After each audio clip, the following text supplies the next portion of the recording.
The year is 2482. Humanity thought it had conquered the stars, but we were wrong. We weren't just exploring space, we were trespassing. I'm Kai, and this isn't the story of a hero. It's the story of a janitor who accidentally stole a time-traveling spaceship. My ship, the Chronoskema, wasn't designed for combat. It was a research vessel, meant to observe cosmic history from a safe distance. But fate, or maybe just my clumsy butterfingers, had other plans. It all started during a routine cleaning cycle near a black hole's event horizon. I tripped, hit a big red button labeled "Do Not Touch," and suddenly the universe warped around me. I wasn't in 2482 anymore. I was somewhere else, and something was coming. My first jump threw me into the primordial era of a gas giant we now call Xylos.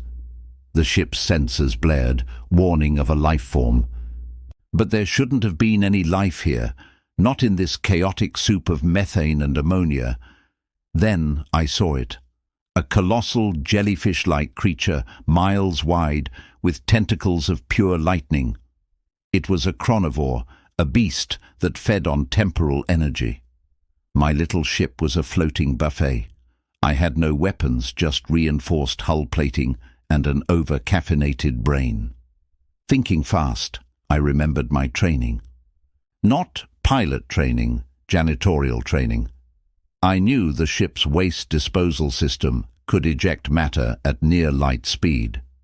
So, I filled the disposal unit with every piece of scrap I could find, old tools, spare parts, my lunch, and fired it right into the creature's core. The impact created a small, unstable gravity well. It didn't kill the chronovore, but it confused it long enough for me to punch in random coordinates and jump again. My next stop was a crystalline planet orbiting a dying star.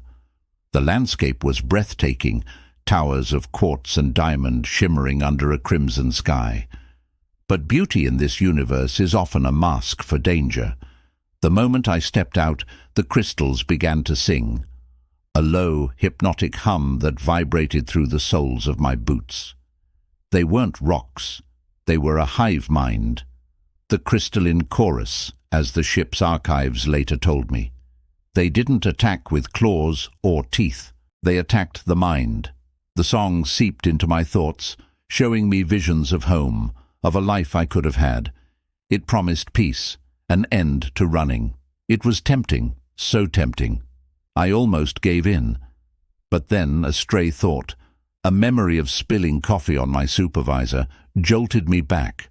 The mundane saved me from the magnificent. I realized their power was based on sonic resonance. My solution: a pair of industrial-grade noise-cancelling headphones from my janitor's kit, and the ship's foghorn set to a disruptive frequency. The crystals shattered, their song silenced. I didn't feel like a victor, just a survivor who had broken something beautiful. I started to get the hang of it, this unwilling dance across time. I learned to use the Chronoskema's tools in ways their designers never imagined. I rerouted the stellar cartography laser into a cutting beam. I modified the geological scanner to create sonic blasts. I even weaponized the automatic coffee maker. Don't ask. Each jump brought a new monster, a new puzzle.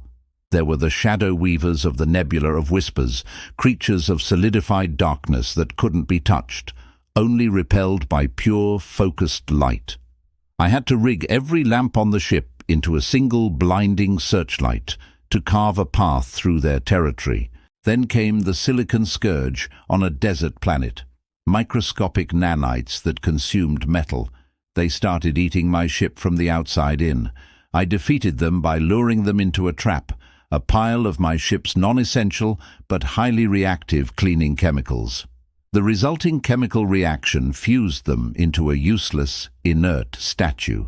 It was a monument to my desperate creativity, but not all my encounters were hostile. On a water moon orbiting a binary star system, I met the Lumina. They were beings of sentient water, communicating through bioluminescent patterns. They were ancient, wise, and terrified. A parasitic entity, the Void Leech, had attached itself to their moon, slowly draining its life and its light. The Lumina couldn't fight it. It was a creature from a dimension they couldn't comprehend. But I could.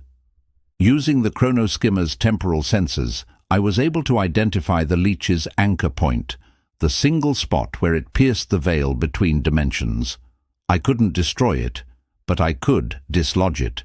It required a precise, dangerous maneuver, a micro-jump just a few feet, but phased a few seconds out of sync with normal time. For a moment, my ship existed both here and not here. I passed right through the leech's anchor, severing its connection. The creature recoiled, dissolving back into its own dark dimension.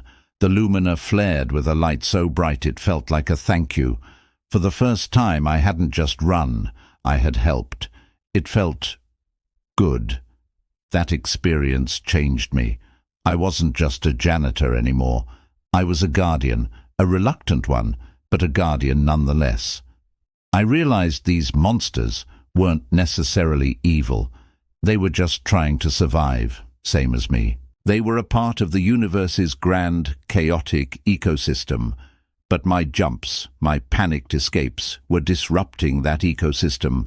The chronovore I fled, my escape jump sent it careening into a timeline where it consumed a fledgling star, wiping out 1 billion years of potential evolution.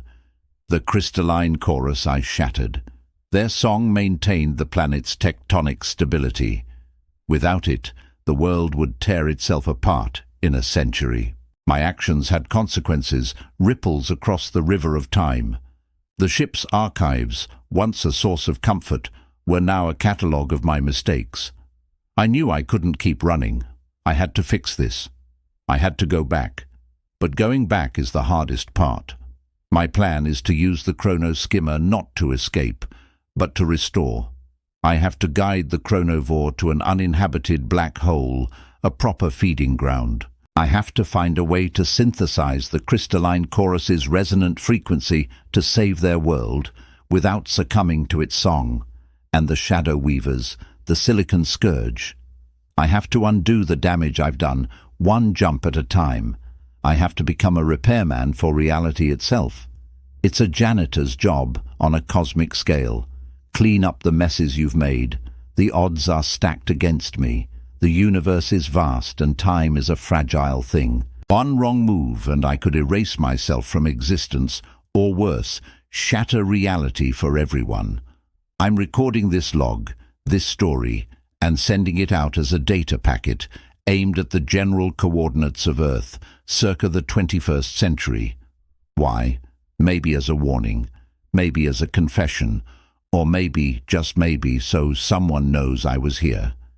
If you're hearing this, know that humanity does make it to the stars. But also know that the universe is bigger, stranger, and more dangerous than you can ever imagine. And if you ever find a big red button, please, for the love of all that is holy, don't press it. This is Kai, signing off from somewhere in time. I have a lot of cleaning up to do. Thanks for listening to my story. If you want to hear more tales from the edge of time and space, make sure to subscribe. There's always another mess waiting just a jump away.